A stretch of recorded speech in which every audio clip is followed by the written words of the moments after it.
Write like a man. Use a typewriter.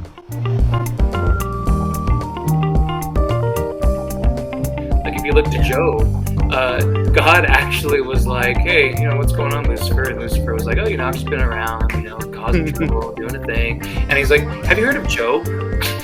Yeah. God. Consider my servant Job. Yeah, like God was like, hey, I got this guy. His name is Job. You should go mess with him. And and just when I thought about that, I was like, that's wild, because like you look at the story of Job, it's one of the most powerful ones to me personally in the Bible, because it's just the oldest book in the Bible. Mm-hmm. Yeah, like it's this like amazing story of faith that when you really dive into it, you're like, wow, like what a faithful guy. And God knew that and was like, yeah, okay, go ahead. So when you know that, then you know that all the things that happen to us, they happen because God's like, yeah, I know he can take it. Go ahead. Yeah, he knows how big your shoulders are. That's one of the things that just drives me crazy about modern day Christianity. I mean, aside from the feminization of masculinity and men that take place, for the past probably 60 years at least, longer than I've been alive. I'm 38, but dude, it's been around a lot longer than that. But there is this prosperity gospel, aspect to things of like, well, if you love God and you do what God wants, then God will make your life great and God will bless you. And it's like, yeah, but I think Job being the oldest book in the Bible is like, I think that's there for a reason, and like, maybe it's not about, being able to get a G5, like maybe, know what I mean? Like maybe it's not about, being able to make a bunch of money off of off of the Great Reset, or whatever. Like, dude, it's not about that. Like, this is, we are totally in the world, but not of the world. And, this is a house, but it's not our home. Yeah. And there's, oh, sorry, go ahead. Oh, no. There's something more to it than that. And there are forces at play that will warp the message to convince you that ultimately your own self-gratification and your own happiness are the most important things, and that those are bellwethers of God's favor. And it's like, yeah, not always, man. That's not, I mean, look at what happened to everybody in the Bible who's a good guy. Yeah. Like, most of them didn't wind up too great. Yep. And so maybe this life we live is not the most important life out there, and maybe there's a reason why what we do here matters, So, yeah, I mean, in context to Job, I mean, a lot of people, there's a prosperity preaching, or what do you call it? It's prosperity gospel. Is that what it's called? Prosperity gospel. The actual term. Yeah, it's the watered down version is the Joel Osteen sort of thing. Not to drop names and get myself in trouble, but I'm used to that by now. Poor Nick's a little. No, you're good, man. Well, it's an interesting thing because it's like there's always like two. It's hard for people to figure out that straight and narrow path, because there's definitely two polar opposites you can have to it. There's the people who are like, if you're a Christian, you should be poor and miserable, and right. And you're like, I mean, yes, that happens at certain points, but that's like, that doesn't mean that you can't prosper, mostly spiritually. But then you have the other side of it who take it the other way, and they're like, Copeland kind of. They're like, oh, if you love God, then you should have a Mercedes Benz. Right, yeah.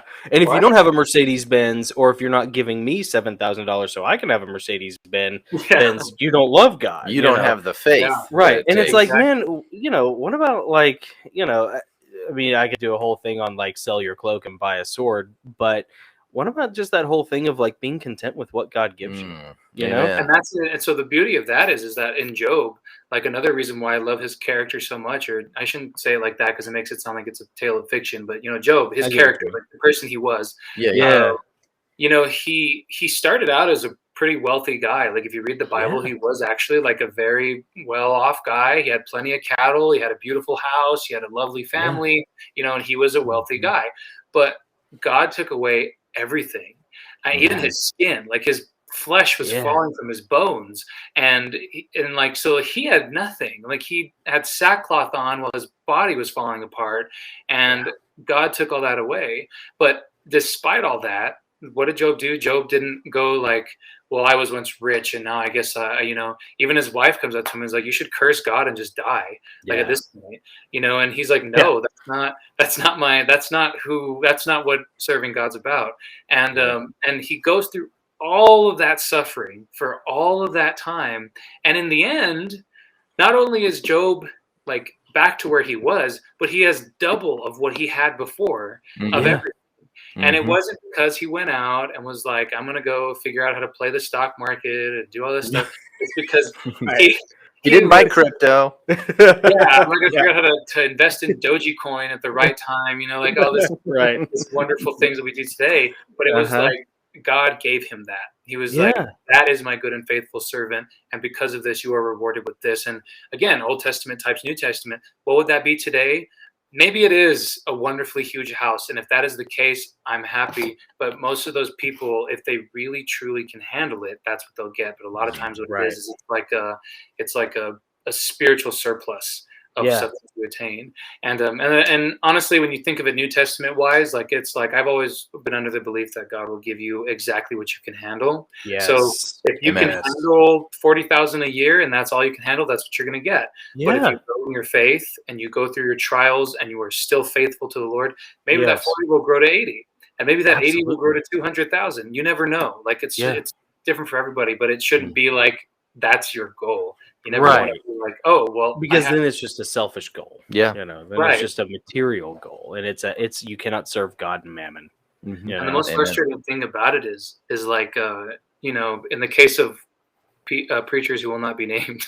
You have it's like, oh, if you really love the Lord, you have millions in your bank account, and you're like, wow, that sounds awesome. And then what you forget is that 10% of a million is like 100,000. And if you have a church of like 100,000 people giving you 100,000 every like year, well, obviously you're going to want people to make more money.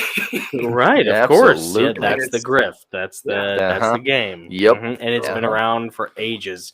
And there's a reason why Jesus drove those people out of the temple, with a whip. But that's such a great point that truly, I think about that sometimes. Like I've been writing since I was 17. I've been writing for 2/3 of my life now, basically.